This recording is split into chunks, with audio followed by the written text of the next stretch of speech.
Salam sejahtera, anda sedang menonton Fokus minggu depan bersama saya, Naila Huda. Dan antara fokus utama untuk minggu akan datang adalah lawatan rasmi Speaker Dewan Perwakilan Amerika Syarikat Nancy Pelosi dan Setiausaha Negara Antony Blinken ke Asia Tenggara minggu depan. Dan lawatan ini dibuat ketika negara-negara ASEAN berdepan detik yang kritikal, terutamanya selepas junta tentera Myanmar melaksanakan hukuman mati ke atas 4 aktivis demokrasi. Difahamkan Nancy Pelosi bakal mengadakan lawatan ke Malaysia, Singapura, Jepun dan Korea Selatan. Dan Pelosi juga dilapor mempertimbangkan lawatan ke Taiwan. Dan ini sekaligus mencetuskan kontroversi di tengah ketegangan antara Amerika Syarikat dan China. Manakala bagi Blinken pula, beliau dijadualkan melawat Kemboja bagi menghadiri sidang kemuncak Menteri ASEAN dan Amerika serta juga ke Filipina untuk pertemuan bersama dengan Presiden baharu Ferdinand Marcos Jr. Jadi, untuk fokus minggu depan jam ini, kami nak bawakan kupasan mengenai lawatan ini. Apa signifikan serta kelebihannya untuk Malaysia serta Asia Tenggara ketika ini. Dan sudah bersedia bersama saya untuk mengulas lebih lanjut Dr. Roy Anthony Rogers, pensyarah Jabatan Pengajian Antarabangsa dan Strategik Universiti Malaya. Terima kasih Dr. Roy sudi bersama saya dalam fokus minggu depan. Pertama sekali, matlamat lawatan Nancy Pelosi ke Malaysia dan juga beberapa negara Asia lain pada minggu akan datang. Tetapi kita mulakan dahulu dengan Malaysia. Apa sebenarnya yang cuba dicapai dengan lawatan ini? Okay, terima kasih kepada pihak Astro. Lawatan Nancy Pelosi ke Asia Tenggara sebenarnya ini merupakan sebahagian daripada lawatan pemimpin-pemimpin kanan pentadbiran Presiden Joe Biden ke rantau ini. Kerana kalau kita lihat sebelum ini pun sudah ada lawatan seperti Lloyd Austin, Setiausaha Pertahanan, Antony Blinken, Setiausaha Negara dan juga Timbalan Presiden Amerika Syarikat sendiri, Kamala Harris.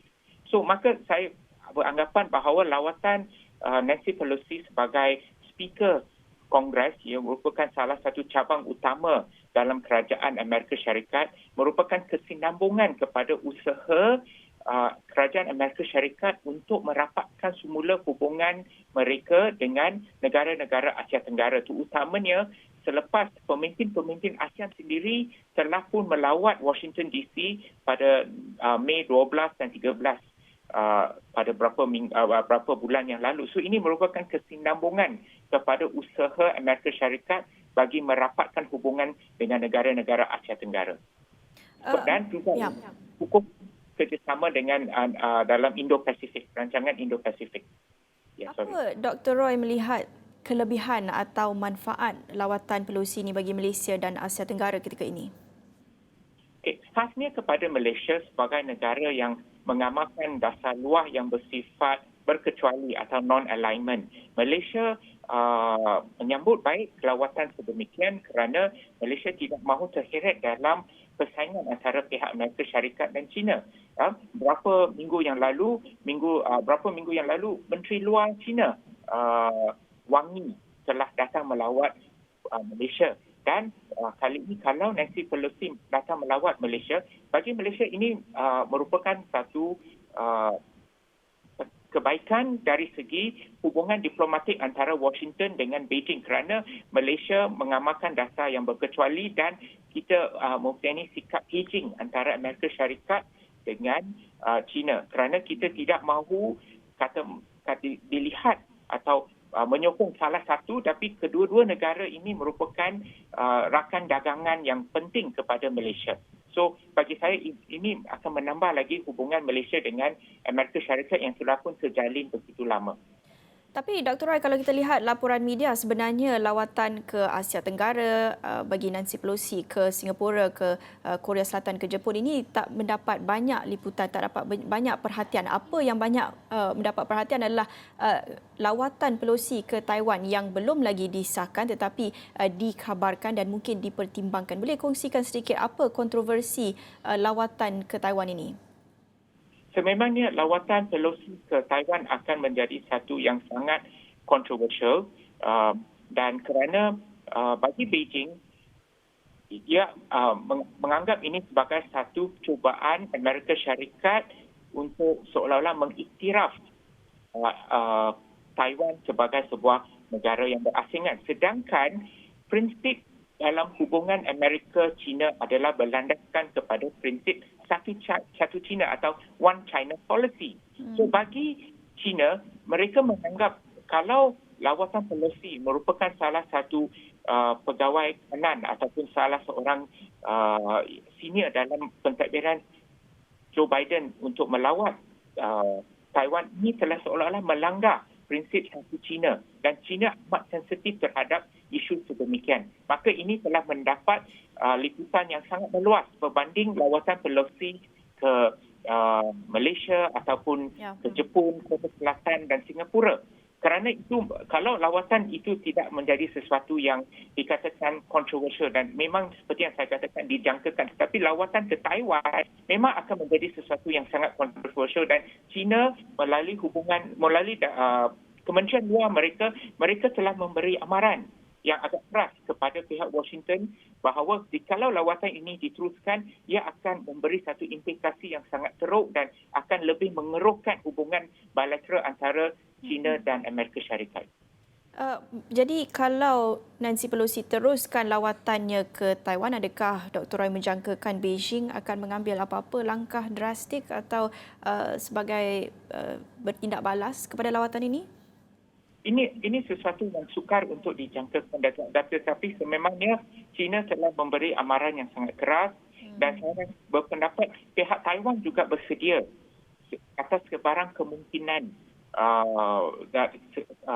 dalam hubungan antara Taiwan dengan China. Tapi bagaimanapun ada besar kemungkinan juga Pelosi tidak akan melawat Taiwan atas sebab-sebab atau faktor-faktor yang telah saya sebut tadi, kerana hubungan ini akan menjadi satu provokasi, dianggap lawatan ini akan menjadi satu provokasi kepada pihak Beijing dan malahan pihak Pentagon ataupun Jabatan Pertahanan Amerika Syarikat, pihak tentera Amerika Syarikat telah menasihati supaya Pelosi menggugurkan rancangan untuk melawat Taiwan dan Presiden Amerika Syarikat sendiri Joe Biden telah pun melahirkan bahawa pendapat beliau supaya Pelosi tidak melawat Taiwan. So kita kena tunggu dan lihat pada saat-saat terakhir sama ada beliau akan meneruskan lawatan tersebut ke Taiwan. Dan pada masa yang sama saya rasa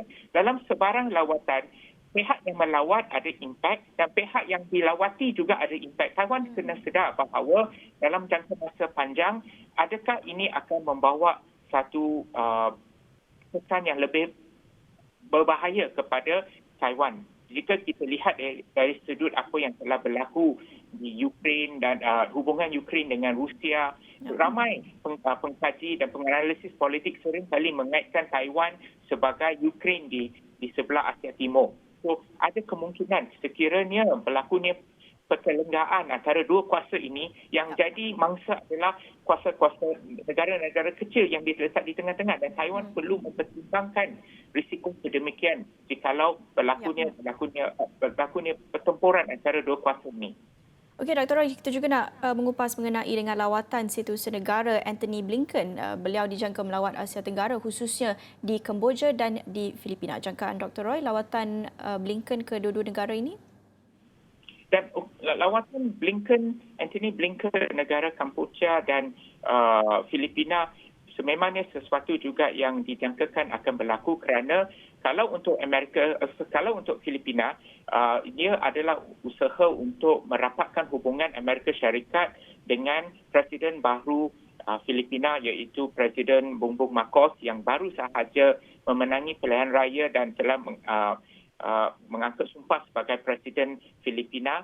So, ini merupakan satu usaha Amerika Syarikat untuk menghantar seorang pegawai tingginya atau pegawai kanannya untuk berjumpa dengan Presiden baru untuk merapatkan hubungan antara Manila dengan Washington kerana semasa pentadbiran Presiden Duterte, hubungan ada keretakan kerana isu berhubung dengan hak asasi manusia dan Duterte dilihat sebagai lebih rapat dengan China. So, ini merupakan sebagai percaturan politik percaturan politik Amerika Syarikat untuk merapatkan hubungannya dengan kerajaan Filipina yang secara tradisional merupakan salah satu negara sekutu Amerika Syarikat. Manakala negara Kampuchea memandangkan Kampuchea merupakan pengerusi ASEAN bagi tahun 2022, maka secara automatik Amerika Syarikat perlu berinteraksi dengan